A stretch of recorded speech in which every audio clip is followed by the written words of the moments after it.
Hello and welcome back, everyone. Happy Wednesday. Today we are going to be going over a Tinto Talk number 69, which is going to be pretty nice, which features some of the Italian flavor for the upcoming game with the codename Project Caesar, specifically two situations that you play through. Now, we played as Milan, so we played through both of these situations, so it'll be exciting to see what they might have changed, and also what we might have missed as we kind of read through this. And so, without further ado, let's get into it. Hello and welcome to another Tinto Talks, the Happy Wednesday. Pavia continues to not capitalize the happy holidays. Happy Wednesday, everyone. And we miss Johan. Johan capitalized the happy Wednesdays. Johan hasn't been seen for some time now. And I fear that he may be trapped in a footlocker. Because not only has he not given us a happy Wednesday, as is tradition, as is just, just is the right word for it. Not only has this not happened, he actually has not been very active on the forums or anything like this.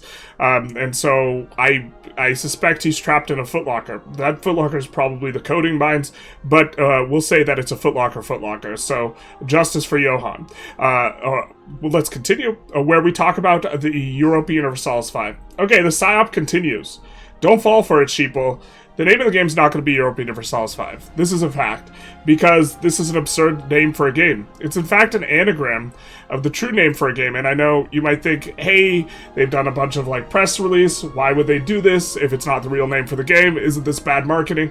It might be bad marketing, but the real name of the game is going to be Pi Savior Unravels, because everyone knows when you are the savior of a pie, you begin to unravel in your mind, and that's a far more reasonable name for a video game, especially one featuring, kind of universal history that's centered around Europe, something like this. Europa Universalis is an absurdity. So, continuing on, today we will talk about two situations which impact Italy in the first 200 years of the game. The Guelfs and the Ghibellines, and the Italian Wars. I'm certain I'm going to pronounce this not only incorrect, but differently throughout this entire reading. If you want, you may correct me, but if you don't want, you may also not correct me, and we'll see how things shake out. And the Italian Wars. I'm pretty sure I pronounced that correctly. They are kind of related, but independent in how they play. Let's start without further ado. Pavia likes putting the not further ado in the right place, as one should, and so let's continue on. The Guelfs and the Ghibellines, some of you may remember the Shadow Emperor incident of EU4, where the Emperor races to keep the Italian countries inside the HRE. However, 1 century earlier, the political landscape of Italy was more complex. We introduced a much in there, in that regard, as the two main political factions had been fighting for around 200 years. The Guelfs, the defenders of the Pope, and the Ghibellines, supporters of imperial power.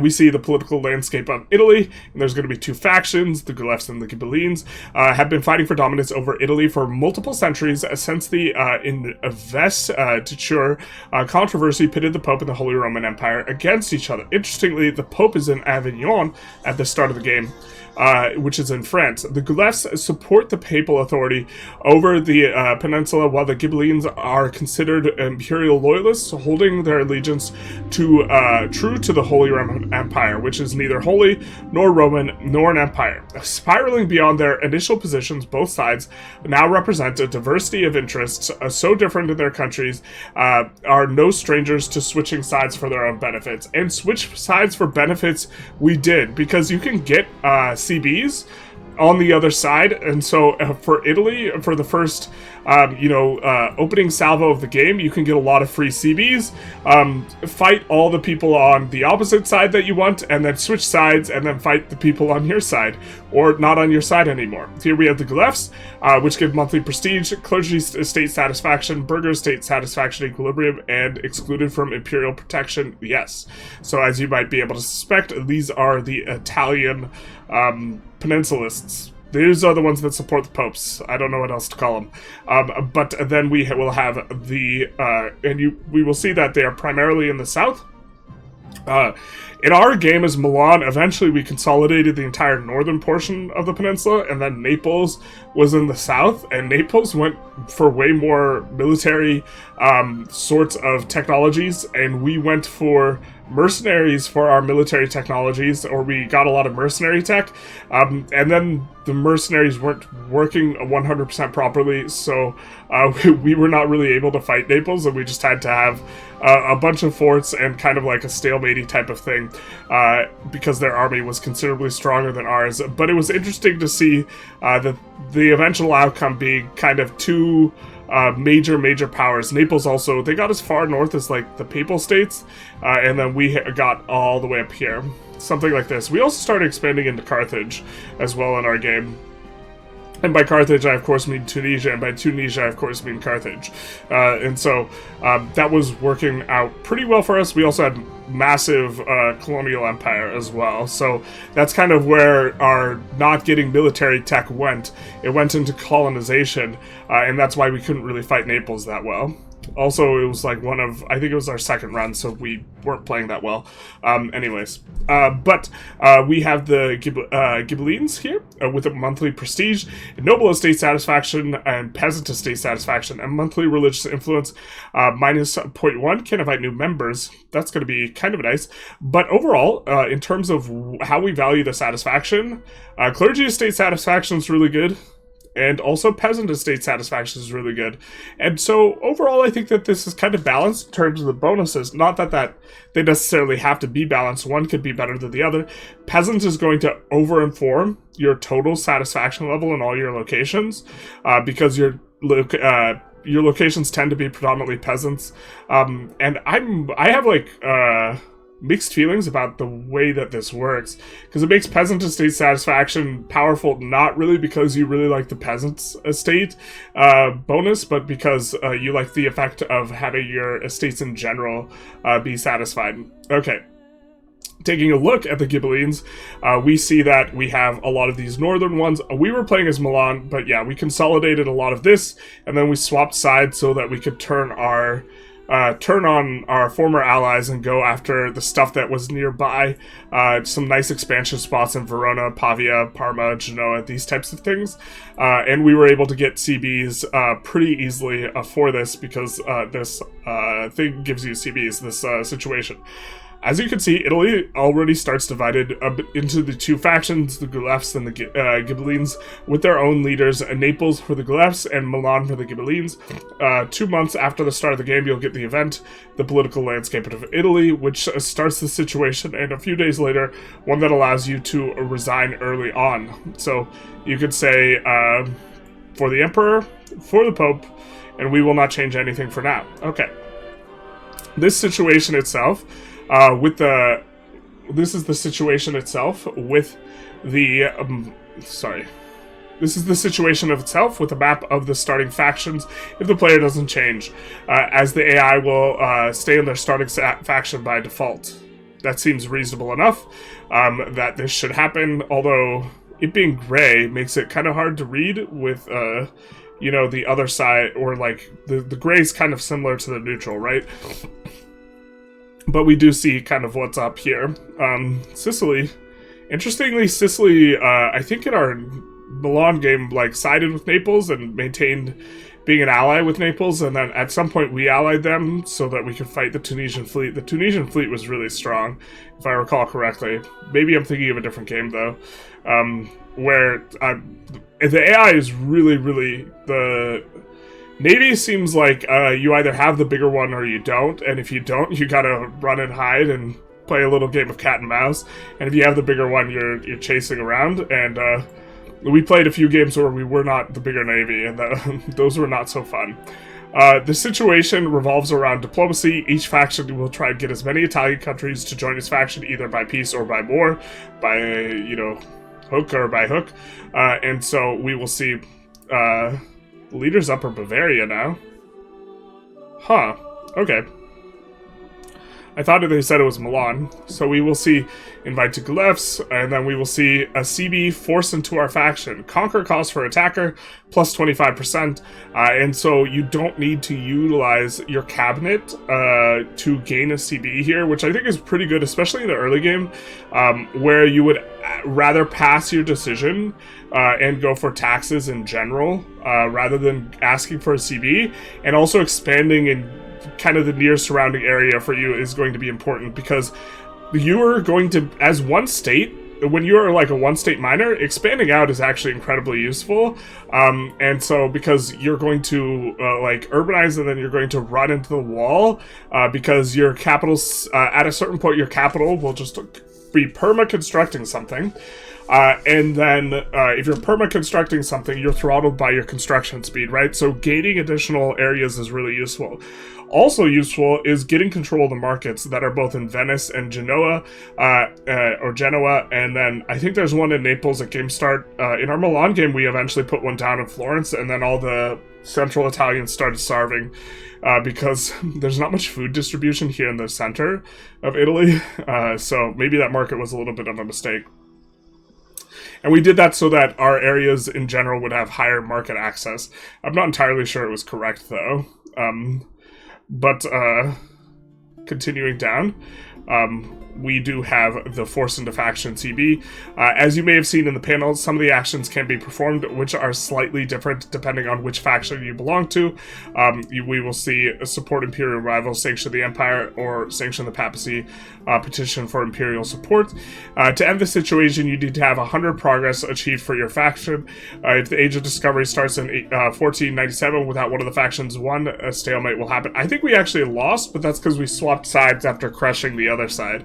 If I recall correctly.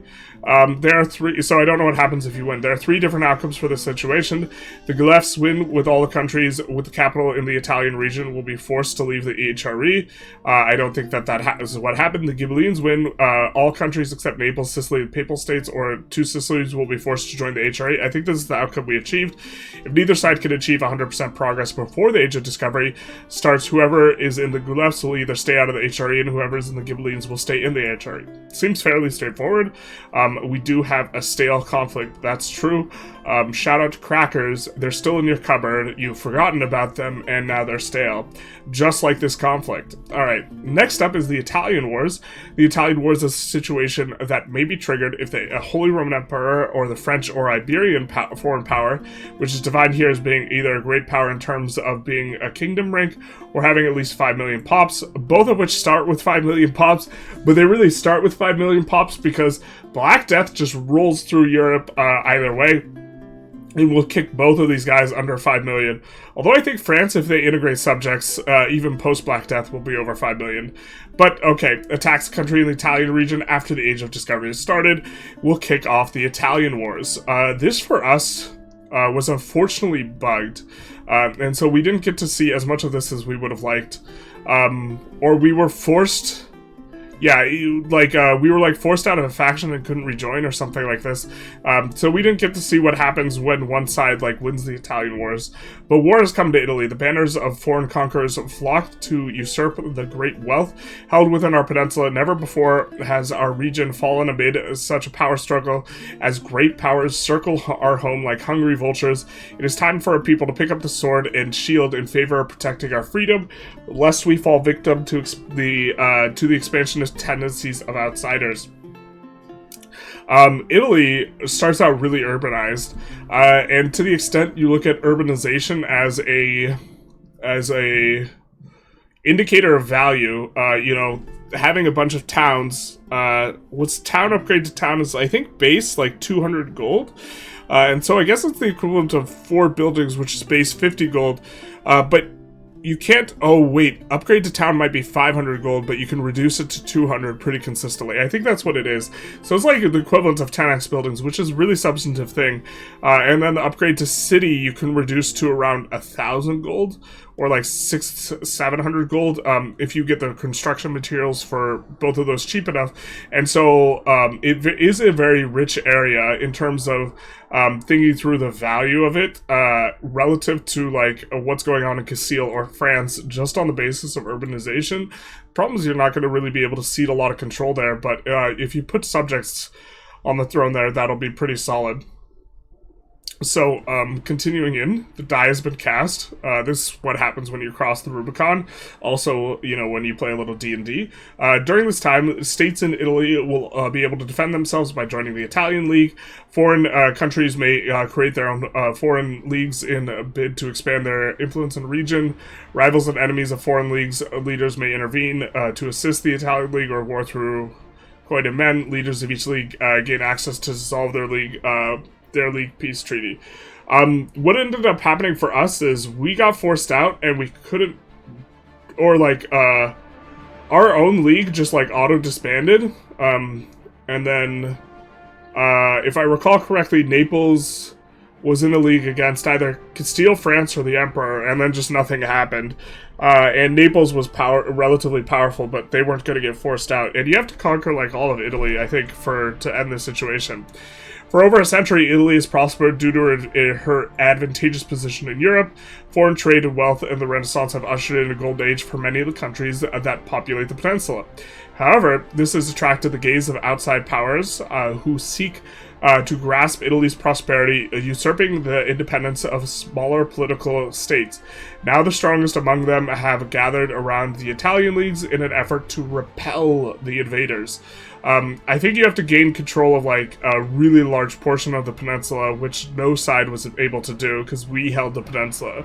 As you can see, or we held the entire northern portion, or most of it by this time. As you can see, 3 foreign leagues, one centered around each region, HRE, France, and Iberia, will be formed, while 3 Italian leagues will be formed. The chosen countries are those regarded as the most powerful in the region.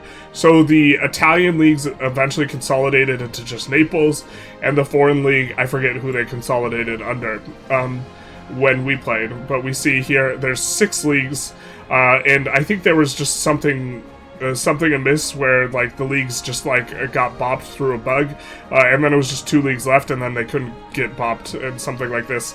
But we will see join league, attract condottieri, and this was kind of our plan, was eventually to lean into mercenaries here.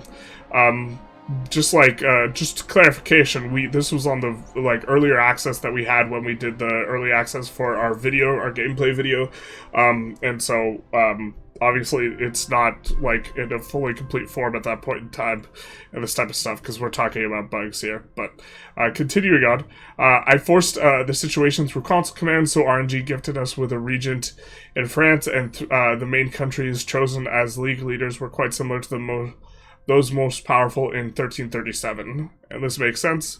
We see Sicily, Naples. Who else is the other one? Is this Venice? And then we see, where's the HRE? Oh, we see Genoa here. Is the HRE not here? Is it just Genoa, Naples, and Sicily? Plus? There's a lot of different green stuff. Okay. As you can see, there's a mix of diplomacy and war that could be... it must be Sicily's the leader, and these other guys have joined, and Naples is the leader, these other guys have joined. As you can see, there's a mix of diplomacy and war that can be conducted to attract other countries to your... Sphere, you can either do diplomatic actions to invite them, or you can conquer them through force to incorporate them into your league. The situation can end either if any league controls the support of at least 200 locations in Italy, which is almost all of Italy, it's almost all of Italy, or 50 years after the start of Italian wars, the foreign leagues don't have any location in Italy. I'm not sure. The end condition might have just been this when we played, and it just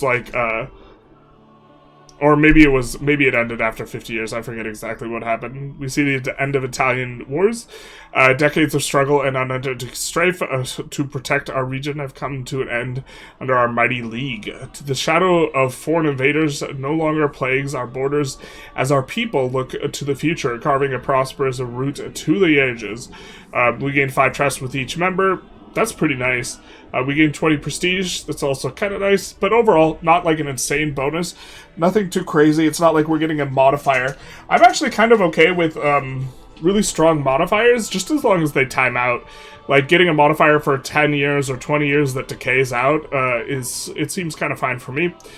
We see the French League's victory in Italy will give prestige and gain a victory in the Italian Wars, which gives a modifier. So this is for 10 years. Diplomatic reputation, monthly arming tradition. This is the type of modifier we're talking about, where we have this decaying thing that will eventually time out here. But this textures kind of you're fighting in Italy, and also an interesting thing for Italy where you get a lot of free CBs relative to other starts in other regions. In particular, if you are like, it's a little bit hard to get CBs if you're like in the HRE, basically, or if you're, you know, kind of a little bit more smack in the middle of your religions. If you're playing Castile, you can get them on like North Africa. If you're playing Italy, you'll get a ton in the Italian wars and these types of events. If you're France or England, you'll be able to fight each other pretty freely. You'll be able to get religious wars if you're on the border between like Orthodox and Islam, and so stuff like this.